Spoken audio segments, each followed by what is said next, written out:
அந்த இடத்துல போறது, அவங்க கிட்ட ஆபாசமாவும், அசிங்கமாவும், அவங்கள ஏளனமாவும் பேசுறது, அதை வசூல் பண்றதுக்குண்டான வேலையை செய்யறது வந்து தப்பு.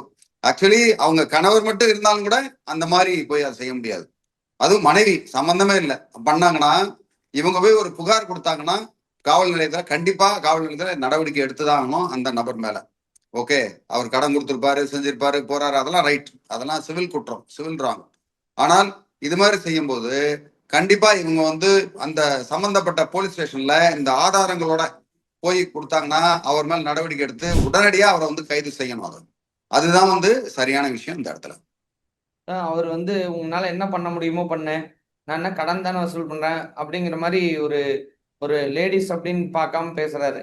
இது எந்தெந்த செக்ஷன்ல வர்றதுக்கான வாய்ப்புகள் இருக்குது சார்? அதான் இப்ப நான் சொன்னனே, அது வந்து ஒரு டிஃபமேஷன் கேஸ் நம்பர் 1. அத்துமீறல், ஒரு இடத்துல அத்துமீறது, அந்த மாதிரி ஒரு பொது இடத்துல வந்து ஒரு ஆளுக்கு வந்து பங்கம் விளைவிக்கிறது, இந்த மாதிரி சட்டங்கள்ல அவர் கைது செய்யப்படலாம். ஓகே, அவர் வந்து நியாயப்படுத்துறதுக்கு எதுவுமே கிடையாது அந்த இடத்துல, நியாயப்படுத்தவே முடியாது. அவரோட செய்கையை வந்து எந்த இடத்துல நியாயப்படுத்த முடியும்? அவர் வந்து நியாயமா பார்த்தா லீகல் நோட்டீஸ் தான் அனுப்பணும். அப்படி அனுப்பாம இந்த மாதிரி நேரடியா ஒரு 4 பேரோட வந்து வசூல் பண்றான்னு மிரட்டி வசூல் பண்றதெல்லாம் வந்து அது தப்பு.